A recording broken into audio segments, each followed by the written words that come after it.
wafdigan oo ka socday dalka Jamhuuriyadda Jabuuti ayaa markii ay soo gaareen magaalada Hargeysa waxay ugu horeyn kulan la yeesheen madaxweynaha xilka ka degaya ee Soomaaliland Axmed Maxamed Maxamuud Silaanyo waxaana wafdigan horkacayay xildhibaan Cali Cabdi Faarax la taliyaha gaarka ah ee ra'iisul wasaaraha dalka Jabuuti Najiib Kaamil Cabdullaahi safiirka dalka Jabuuti u fadhiya Soomaaliland Ambassador Xuseen Cumar Kawaaliye iyo saraakiil sare kulankani waxaa madaxweynaha Soomaaliland ku wehelinayay madaxweyne ku-xigeenka Soomaaliland Cabdiraxmaan Saylici xubno ka mid ah golaha wasiirada safiirada Soomaaliland u fadhiya dalka Jabuuti ee Imaaraadka Carabta iyo mas'uuliyiin kale oo ka mid ah xukuumadda markii uu kulankaasi soo ilaaday waxay wafdigani kulan kale la qaateen madaxweynaha la doortay ee Soomaaliland Muuse Biixi Cabdi iyo ku-xigeenkiisa ay wehelinayeen gudoomiye ku-xigeenada koowaad iyo labaad ee xisbiga Kulmiye kulankani oo ujeedadiisu daaranayd hambalyo iyo bogaadin wafdigu uga sido madaxweynaha dalka Jabuuti Ismaaciil Umar Geele golaha wasiirada iyo shacabka dalkaasi ee doorashadii 13 November ka dhacday guud ahaan dalka kuna guuleystay madaxweyne Muuse Biixi Cabdi iyo ku-xigeenkiisa ugu horeyn waxaa safarka wafdigan ay Soomaaliland ku yimaadeen uga tibaax bixiyay warbaahinta safiirka Soomaaliland u fadhiya dalka Jabuuti Ambassador Cabdifataax Siciid Axmed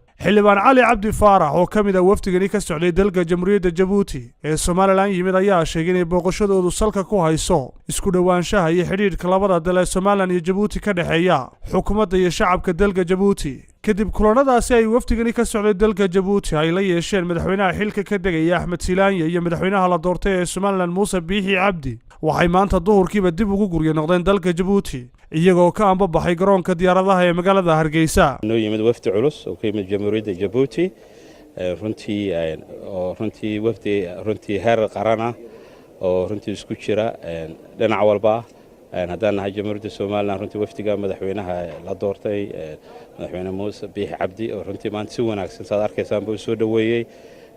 waxaana runtii wafdigu ahaa hambalyo soo dhaweyn ah oo ka soo horeysay tii calaamasaarka ah taasoo ina tusayso jaarnimada walaalnimada labada dal xiriirka sokeeyaha ee ka jira Jamhuuriyadda Jabuuti Jamhuuriyadda Soomaaliland oo runtii mid aan la iloobi karin runtii aan marnaba ahayn sad ka waraysan Jabuuti waxa naga dhaxaya jaarnimo walaalnimo afkii waxyaabo badan waa dad dega labada dalba runtii haday noqoto Soomaaliland iyo haday noqoto Jamhuuriyadda Jabuuti waxaan runtii jecel waftiga maanta inaan si fiican maanta iyaga booqasho gaar ah noogu yimid oo dayuurad runtii gaar ah soo qaatay oo private waxaan leenahay ku soo dhawaada dalka Jamhuuriyadda Soomaaliland haddaan 10 maalmood dabadeed aanu nimid oo aan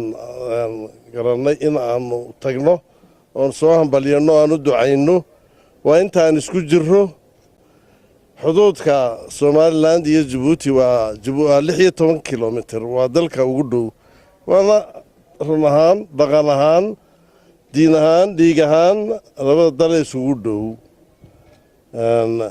in markaa dadka kale aan ka soo horeyno aan ka soo hormarro calaamasaarkii bisha dabadeed dhacay waa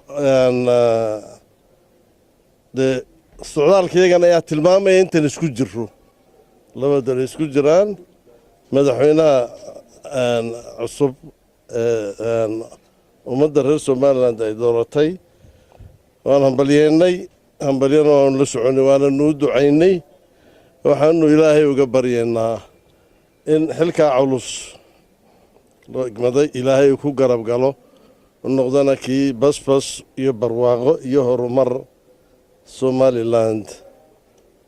gaarsiinayay waqtigan maanta aanu ku nimid waa mid ka soo hormaray boqosooyinka caadigeeda la isugu yimaado waa mid walaalnimo weeye waa mid darisnimo ka kale ee calaamasaarkana dabcan waa Jabuuti waa ay iman doontaayoo dee wafdi rasmi ah oo official ayaa iman doona madaxweynaha waanu hambalyeynay ummadda Soomaalilandna waanu hambalyeynaynaa waxaan ugu hambalyeynaynaa sida quruxda badan ku dayashadu ay ku jirto ay tahay in lagaga daydo tii cidnaanay caawin doorashada heerka sare ah ee casriga hore oo la isku raacay in ay tahay tii ugu horreysayba qaaradda Afrika ka dhacda ee ay suuro geliyeen inta dadka dheertiin baan leenahay idinkoo bil aqoonsiga cidna aan idin gargaarin gaadheen aqoonsiguna waa ka ummaddu ay aqoonsatay idinka ay aqoonsaday